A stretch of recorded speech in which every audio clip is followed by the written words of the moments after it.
So welcome, everyone. I'm Pat Soldano, president of Family Enterprise USA and Policy and Taxation Group. If you don't know who we are, we advocate for generationally owned family businesses and their lifetime of savings at a national level in Washington, D.C. We represent all sizes of business and all industries, small, medium, and large, and again, all industries in America. Today, we are here with Katie Jeremiah, who is CEO of Aggregate Resource Industries, a rock drilling and blasting contractor that provides drilling and blasting services throughout the United States.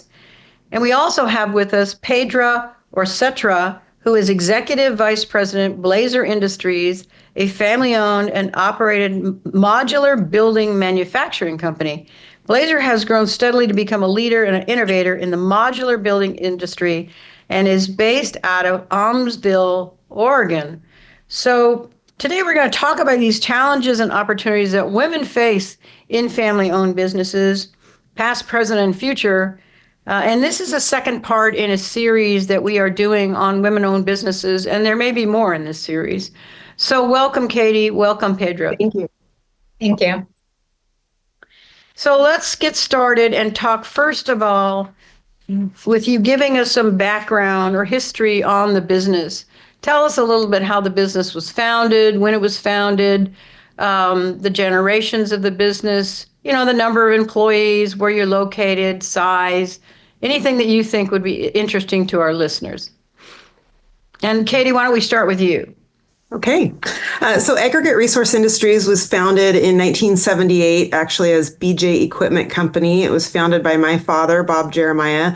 Initially, he was involved in logging equipment sales, sales of used equipment, and evolved. He was a serial entrepreneur. It evolved into selling explosives to the timber industry, to contacts that he had in that world, and then evolved into providing a full package service of drilling and blasting.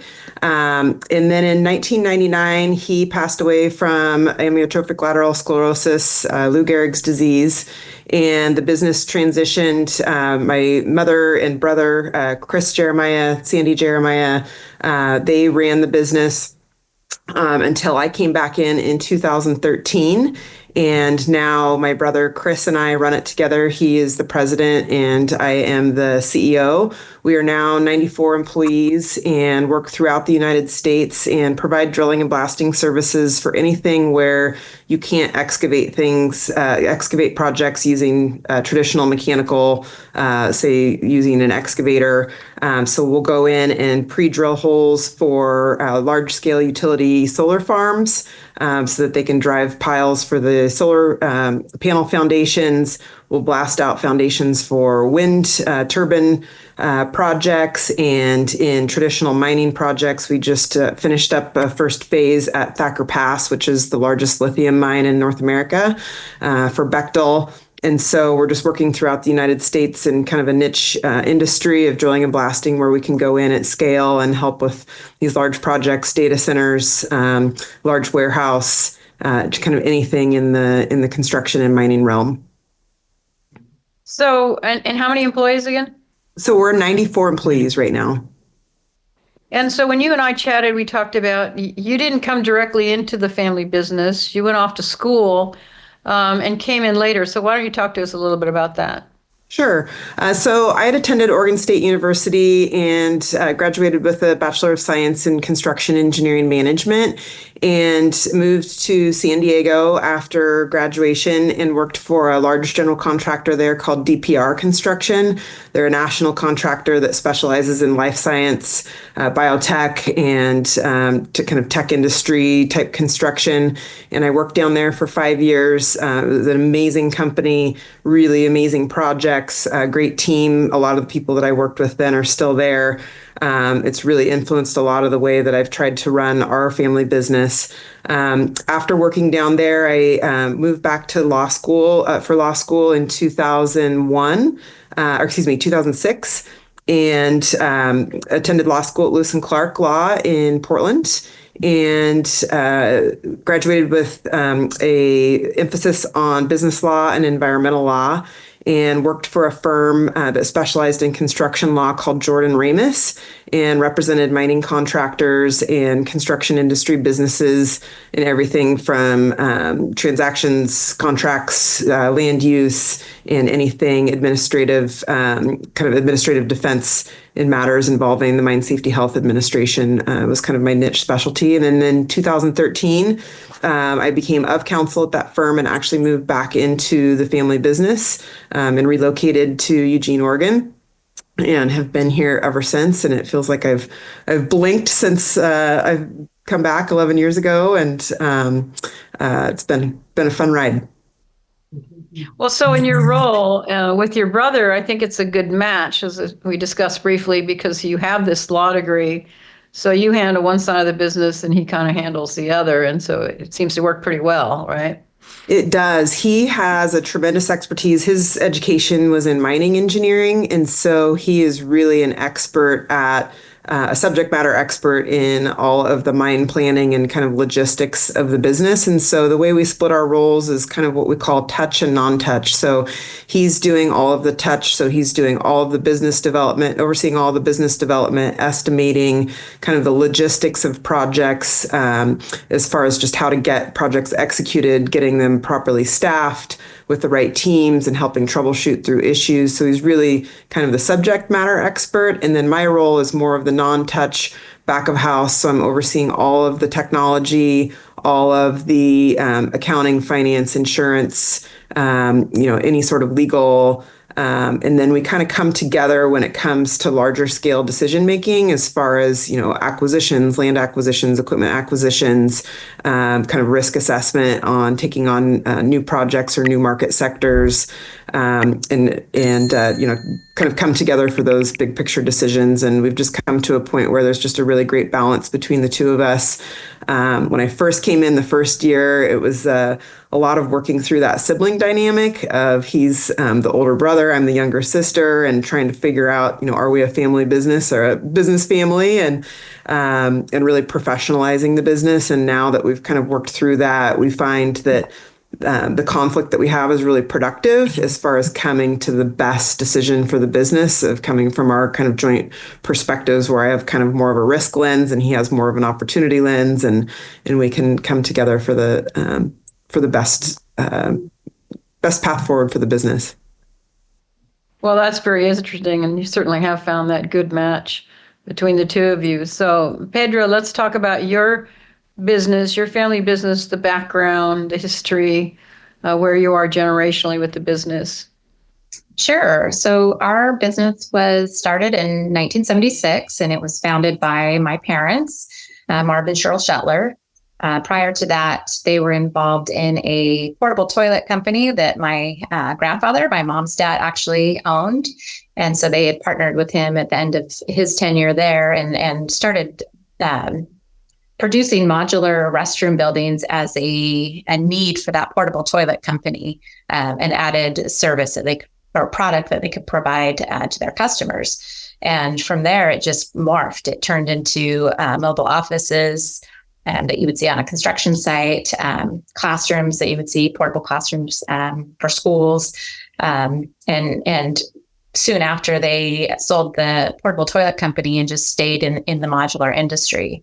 So since 1976, we've just grown steadily in the industry, and we're now one of the larger producers in the Pacific Northwest, and our focus still remains on the commercial market, but it has shifted from the smaller portable buildings to permanent, larger scale buildings that you wouldn't know that they're modular. So it's been a really fun industry, and it's been great to be part of that growth. We're now in our second generation. So in 2020, we transitioned from my parents' ownership to 3 siblings. So we work together. We all still 5 retain ownership, but we are working together, the 3 of us as partners. And I'm a little jealous of Katie having figured out some of those dynamics. That's where we're at right now. It's just really trying to figure out how to do this together. It's very difficult, but getting there. Well, and how many employees again? We have about 160. Okay. But you're primarily located in the Northeast. The Northwest. So we Yes. service really up and down the West Coast and Hawaii. Those are our primary markets, mainly due to transportation costs. It's cost prohibitive a lot of times to ship much further outside of our area. And what are the other roles that your siblings do, or how do you define the three roles? So our brother is engineering. So he has a degree in civil engineering. So he leads that department. And my sister takes on business development. And then my role is president currently. So we all have a little bit of a different path and have different strengths that we can bring to the table. Okay. That's very interesting. So let's talk about kind of some of the unique challenges of women running women businesses, but not just women, but men businesses. And it's particularly both of you are kind of in more male dominated industries, I would think. And we're finding that true more and more of women that not only run, but own businesses, family businesses. So maybe each of you could talk about what are some of the unique challenges or impediments that you face as a woman running your businesses? And Paetra, we'll start with you. I would say there are less issues being a woman now. It was harder 20 years ago when there were far fewer in the industry. It's definitely more acceptable where I feel like we're looked at with that we have actual knowledge now, whereas years ago, not so much. The difficulty that I face is just in the family dynamics of being the female in the family, coming from, I guess, a family where, the male and female have distinct roles. So that's been a big struggle on our end. But it's been refreshing to feel the growth in the industry as a whole in women leadership and just in the roles in the construction industry in general. And Katie, how about you? What are the challenges you see as a woman in your family business? So I think I have to kind of rewind to, I would say, how I was raised in the industry. When I started my job with DPR Construction, I had some really amazing female mentors, and they really encouraged me to embrace the role of being a female in construction and to not have a chip on my shoulder that I needed to prove anything, to prove things through my work. And so I kind of learned to go into meetings and interactions with people just with being the person that could be the helper, kind of have that servant leadership mindset. And so through that, I earned quick trust with people, that I wasn't there trying to set the stage as, being the person in charge because I needed to be the person in charge. And that has kind of followed through my legal career, and which was also very male dominated in construction law and into our business. And I would say the challenges present themselves only for the first impression. So it's the quick first meeting when people make lots of assumptions of what your role is, but then they quickly learn that, okay, you are the person that they need for the answers. And so I've had to grow some thick skin, I think, in those moments where there's just kind of a stereotype and a bias. And I admit that I'm guilty of it too. I'll go to conferences and things like that, and you see a couple and you make the assumption that the man is the owner or the leader of the business, and oftentimes it's not. And so I see that that stereotype is out there, and it's just our role to just be a great contributor, I guess, and not really worry about the gender stereotypes. And so, but I think that initial confidence really came from really amazing mentors that I had at DPR, a woman named Carrie Williams and Deborah Beatson and Whitney Dorn. These women are absolute superstars in the construction industry, and they just set the tone for me that you can embrace being feminine, you can carry a purse and wear a dress, and it doesn't,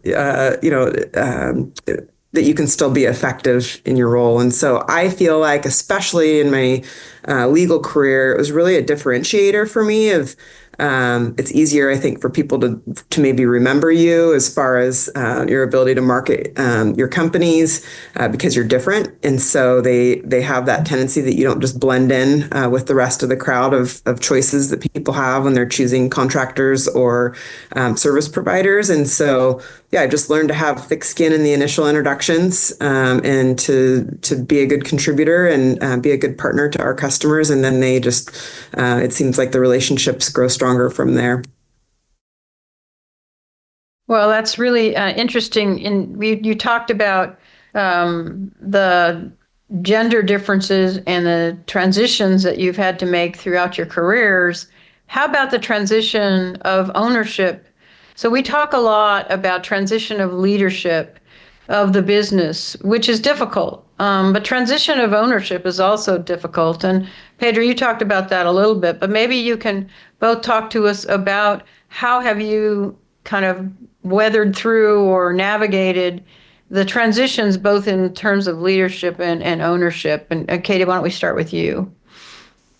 So our family business, after my dad passed away in 1999, was owned by our mother, and she wasn't necessarily passionate about the business or construction, but she felt kind of an obligation to carry that opportunity so that when Chris and I were old enough to be able to take it over, that we would have that option.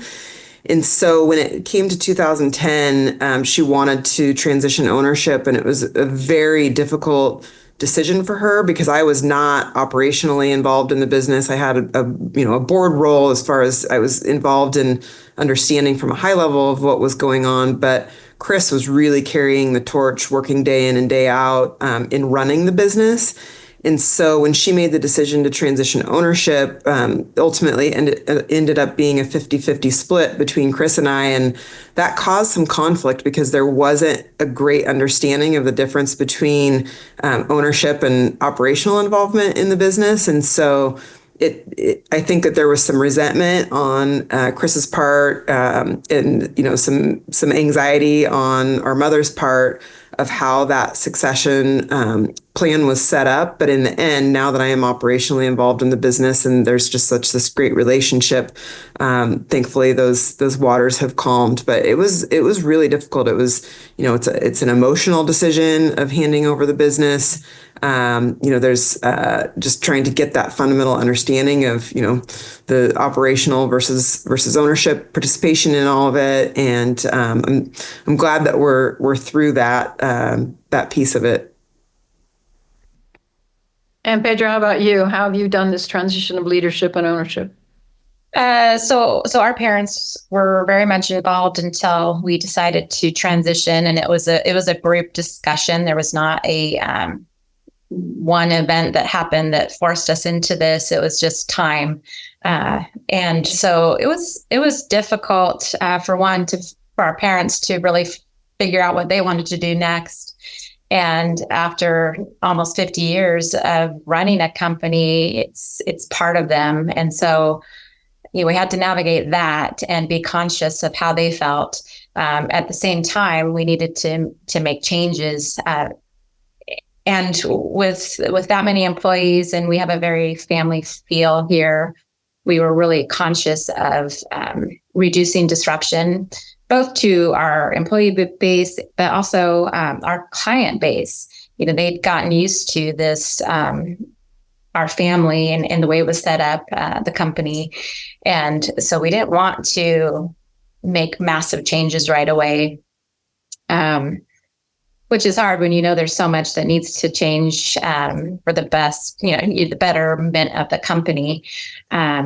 So I'd say we're still navigating that. We're just now starting to make changes to our team, but not really anything major.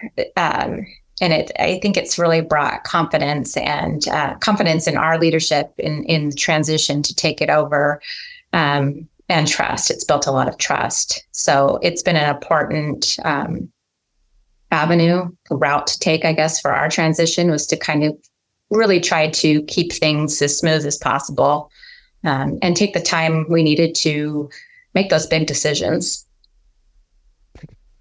Yeah, excellent. Well, sounds like you've both done a good job. It's never easy, but you're doing it, which is the most important part, and that's the most important step also, which a lot of families really have a difficult time doing. So, as both of you know, Family Enterprise USA advocates for generationally owned family businesses in Washington, D.C. at a national level, and so we work on tax and economic issues and policies that affect your businesses, family businesses all over the United States.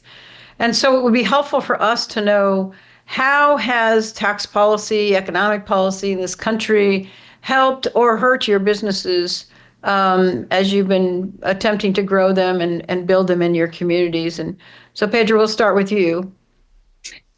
Probably the biggest issue with us is just regulatory issues specific to code compliance and energy code. We are in the building industry, and we work with many states. So each state has its own program and requirements, along with what's required federally. So we're constantly having to make sure that we're meeting all the requirements of both federal and state, and oftentimes local takes it another step. So for us, the biggest issue is just how often things change and how difficult it can be to navigate those changes, because a lot of times government agencies will make changes without a guideline on how to implement those changes. So it's up to us to really scramble and figure things out in an industry that moves pretty quickly. So that's probably our top issue in terms of the government.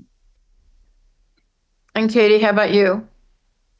From a tax policy perspective, I think I also share with Paetra the challenges of the uncertainty in all of it and the ever moving goalposts. But I think so. Our business is extraordinarily capital intensive, lots of heavy equipment that we're constantly having to purchase.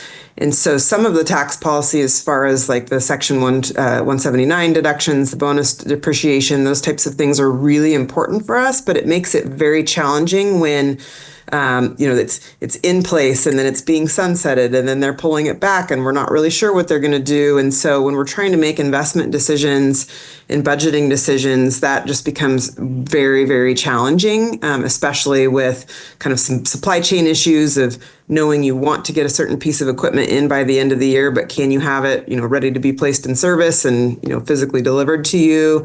And so it's just this constant dance, especially, kind of October to the end of December of, what levers are we going to pull? But just having, I think, some more certainty in that from a planning perspective would reduce a lot of those challenges. And then I don't know, do you want to get into the regulatory side of it as well now? Because I can answer a few of those too.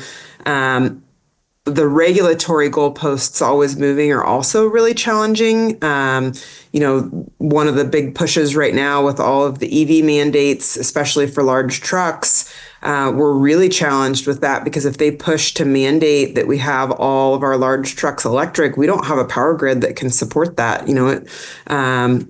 In order to get a truck just up and down the freeway, let alone into remote areas where we work, it's not physically possible. The infrastructure isn't there. And so it seems like a lot of times these triggers are pulled with good intentions. We don't disagree necessarily with the motives of for environment and employee health and those types of things, but the technology isn't necessarily there to support what the policies are that they're trying to put out and the regulations that they're imposing. And so we've got a new mandate coming out under the Mine Safety Health Administration with regard to silica, and the industry just isn't really sure how that is supposed to be implemented in a way that we can still go out and perform the work. And we are completely on board as far as employee health and taking those matters very seriously, but they put certain thresholds on that aren't necessarily achievable for people who have to work outside. And so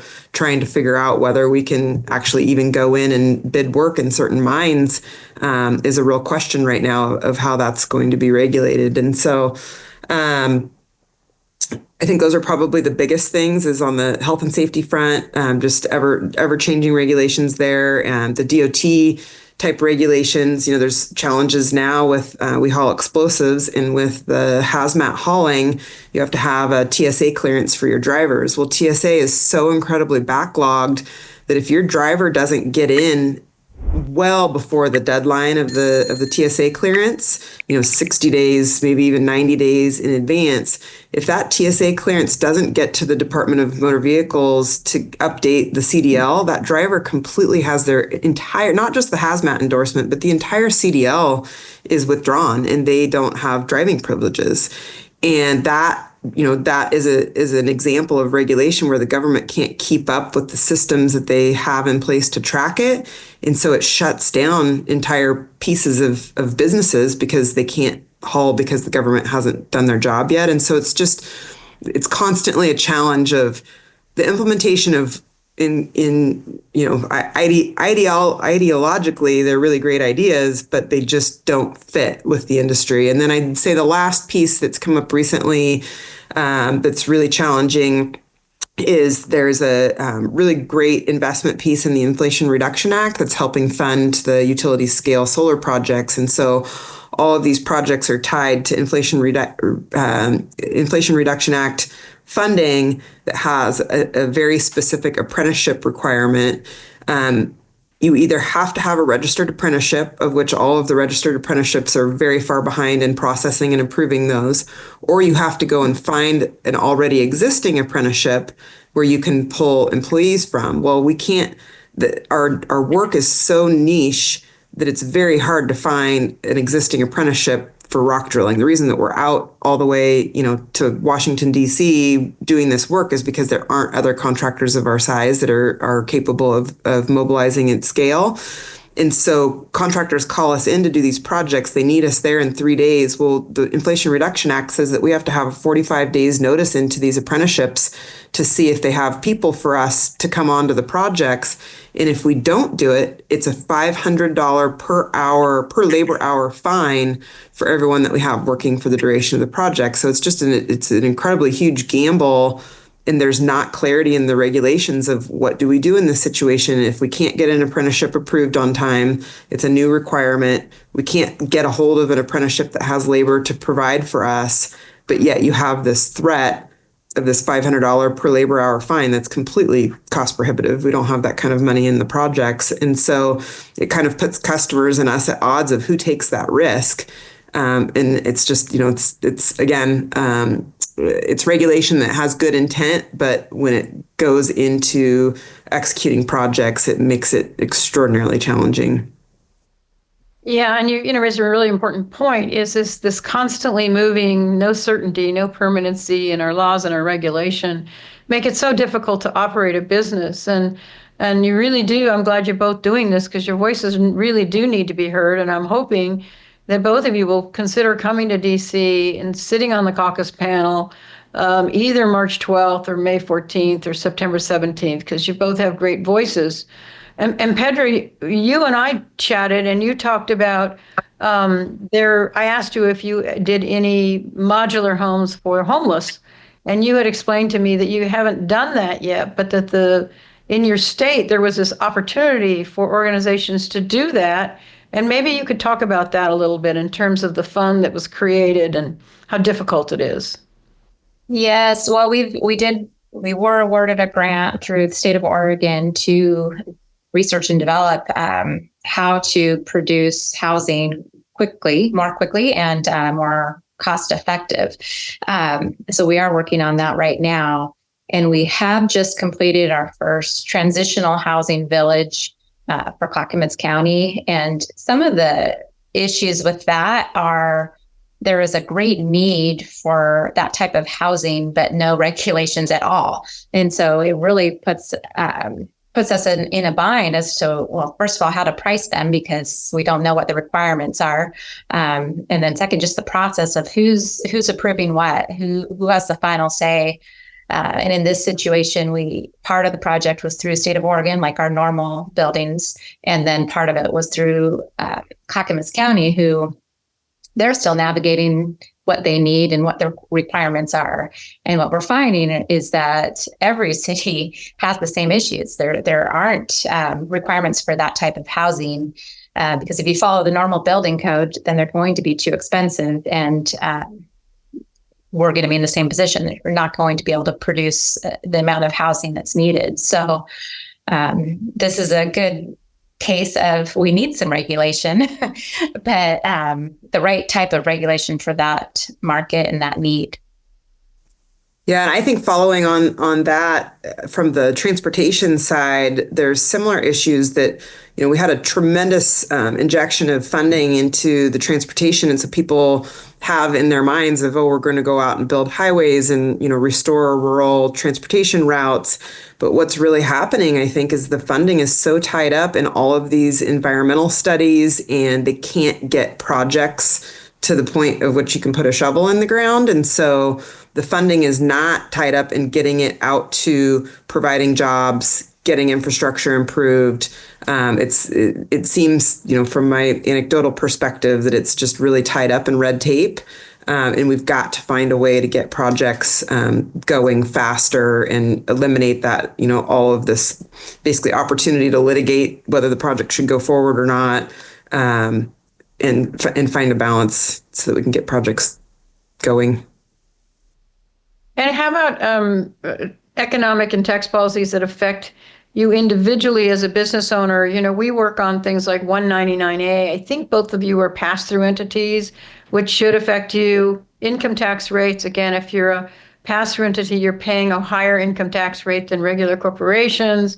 And of course, there's the estate tax, which, as we know, families pay, individuals pay, corporations don't pay. Have both of you wrestled with that? And do you have opinions about, kind of what could be helpful to you? Go ahead, Paetra, Katie. you want to take that? I don't have too much to say on it right now. We're just trying to navigate it at this point. I would say that we invest a lot in really smart tax accountants to help us through those things. I mean, just taxes generally as a pass-through entity are really challenging, especially in construction when things have a tendency to be pretty volatile from a cash standpoint, because you're basically taking a distribution to be able to pay your taxes. You're paying it in a year that's different than the year that that the taxes are incurred, and so you end up in a cash crunch in a year that might not be great to pay the taxes from the year before that were really great, and so it just it becomes a very challenging and very important to have an excellent team of advisors from a tax standpoint to navigate all that. I would say it makes it more difficult for transition planning or for succession planning, really trying to figure out what to do, specifically for our parents, when to make that leap or take that leap to sell their shares or otherwise gift them. It's just, these are hard decisions and tax laws change. So what they planned 25 years ago is different from what they need to do today. Well, that's very, very helpful, and will be helpful for us when we meet with members of Congress. Let's wrap this up with kind of the final question. We found that family businesses really support their community more than non-family businesses. In fact, over 70% give locally. So there's a huge impact if that business goes away because it doesn't, it has to close its doors for whatever reason. Maybe both of you could share a little bit with, how do you support your local communities? So Paetra, we can start with you. Yes, it's very important for us. That's one of the reasons that we remain a privately held family business is we really value our employee base and our community. And we know that it would make a huge impact if we were to sell our company, and also if we were to move outside of our community. This is our second location. So we originated in Silverton, which was also a small town, not as small as Almsville, but it will make a big impact if we were to make a change. And we do work hard to support our local vendors in our surrounding communities as much as possible. It's not always feasible or an option. We support different programs, schools, YMCA, different programs that not only affect our our workforce, but just our community in general. So we do value that. Katie? So we actually launched a purpose statement for our business last year, and it says we exist to shape the future. And that goes just to the physical landscapes of where we're working with the drilling and blasting and all of the utility scale renewable projects and data centers and all those types of things. But really it's about shaping the future of the communities that we work in. So my dad, who is the founder of the business, he really attributed his success to the mentors that he had. He grew up in somewhat of a difficult upbringing, and he attributed his success in sports and in the military and in everything that he did to coaches and mentors that he had, and to sports generally. And so really our kind of giving focus in our communities are really about opportunities for kids to kind of have a second chance through sports, through really great mentorship. So there's an organization called Friends of the Children. It's now a national organization, but it's founded in Portland, Oregon, that we're a large supporter of. Organizations that are kind of similar to Boys and Girls Club, any of the kind of local booster clubs in the communities in where we work. And just really trying to make sure that youth have opportunities and scholarship programs in schools that emphasize awarding recipients that participate in sports, multi-sport athletes, things like that. And so it's really very core to what we do of the philanthropy of sharing and giving back to our communities. Well, that is fascinating, and I really, really appreciate what you do for your communities. Again, that's what we have found most family businesses do. So I want to thank both of you for being on this podcast today. It's been really fascinating for me personally, and I know for our listeners. So thanks for your time, and thank you for joining us today on the podcast. Thank you so much. Thank you. So we hope you liked today's show, and if you did, please subscribe to our podcast, where each episode discusses the critical issues affecting generationally owned family businesses and their lifetime of savings, family offices, and successful individuals around the world. You can find this podcast wherever you download your podcasts. Until next time, thank you for listening.